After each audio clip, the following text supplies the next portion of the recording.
Good evening. I'm Jessican, the intern at LexClick, and today I'm going to talk about on a legal topic, which is a very debatable, a very heated topic, which is are encounters constitutional or not? Whether extrajudicial killings are constitutional or not? And with the reference of Vikas Dubey case, which happened very recently in UP. So, first and foremost, I would like to start by quoting Malcolm X, the human rights activist, a very famous human rights activist. He said that sometimes you have to pick the gun, sometimes you have to pick the gun to put the gun down.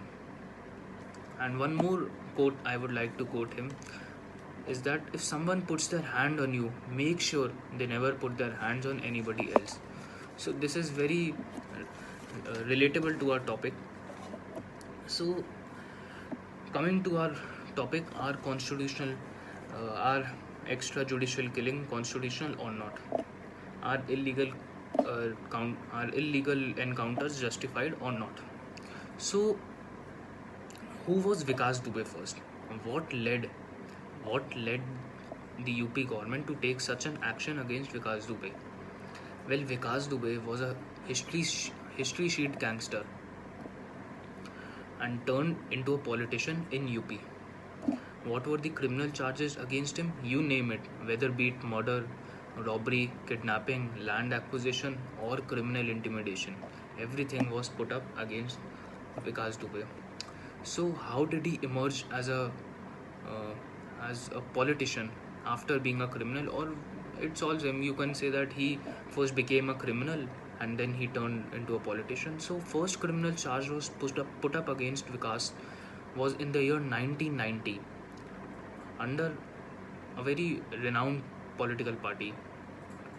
Then, after some time, Vikas Dubey had a very good political connections with a very influential political party. But Vikas Dubey joined Bahujan Samaj Party in 1995. Other than that, his wife too contested elections and won from UP. So, what really gruesome act he did at that time was he killed a very renowned BJP leader, Santosh Shukla, in the year 2001, who was a minister of UP at that time, and he even killed inside a police station. So, more than 150 criminal charges are against Vikas Dubey, or were against Vikas Dubey. In an undated video I saw, which was widely circulated on social media, which claimed that his political guru Hari Krishna Srivastav, who was the speaker during Mulayam Singh government, was really influenced. He was very influenced by him. So Dubey continued to wade through legal tangles with the help of political connection, money, and muscle power. So, an IPS officer very rightly said, an IPS officer of UP, after seeing the case of Vikas Dubey, he said the modus operandi is simple. That first a ruffian like Dubey forcibly occupy a piece of land to create a dispute. So these are some of the scenes. Recently, I also saw an article written by Kaushik Deka of India Today. He wrote about how to walk with bail. How to walk away with bail is something which is related to Vikas Dubey's bail. How he got his bail and how he walked away with it.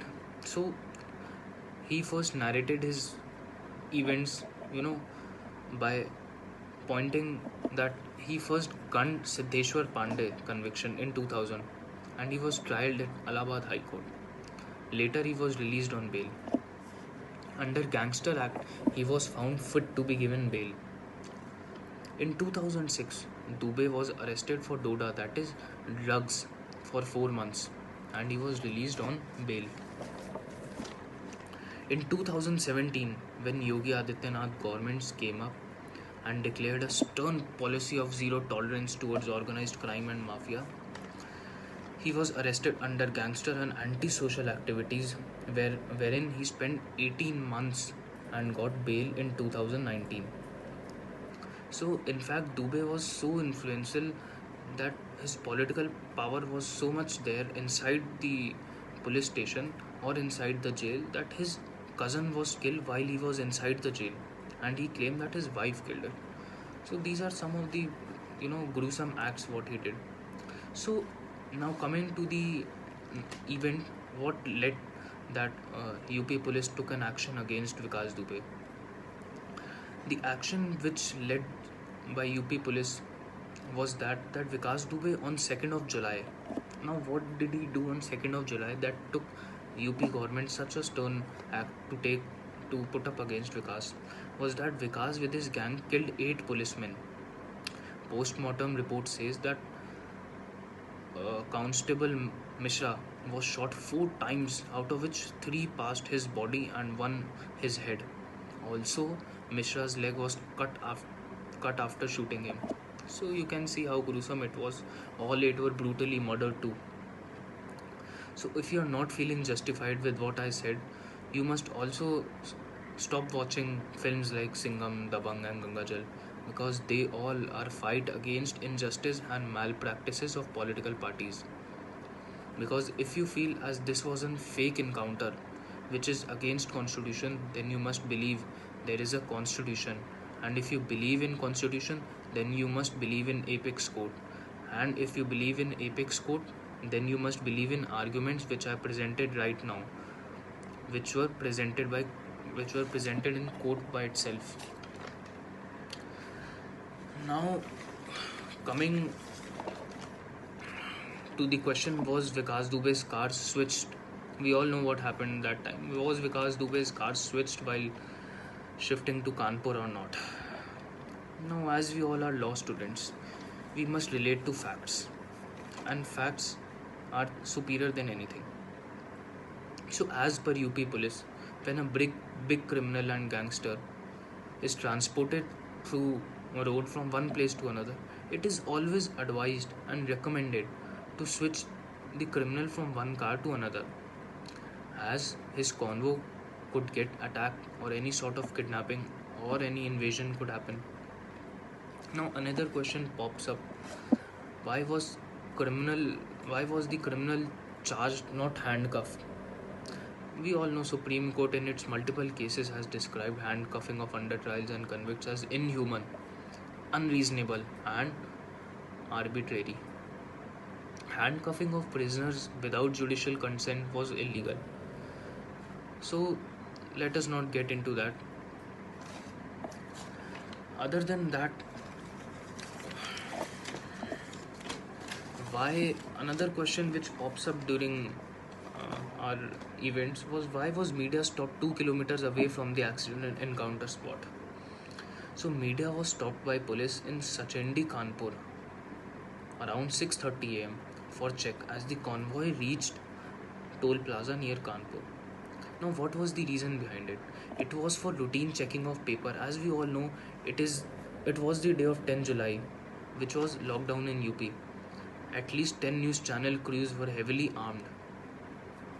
IGP of Kanpur, who was following the trail, said that in this critical phase, we wanted to ensure that vehicle with proper documents and credentials were allowed to go. Now coming to the conclusion, I would say that some of the quotations which Supreme Court said, and I quote them, some quotation by influential authority. On 20th July, Supreme Court, Apex Court said that it is a failure of the institution that a person like Vikas Dubey got bail despite several cases being lodged against him.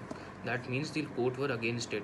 The Supreme Court also said that it will not monitor the probe. Just because the encounter has reached so much publicity doesn't mean Supreme Court will now monitor a criminal matter. This is what the Chief Justice Bobde said.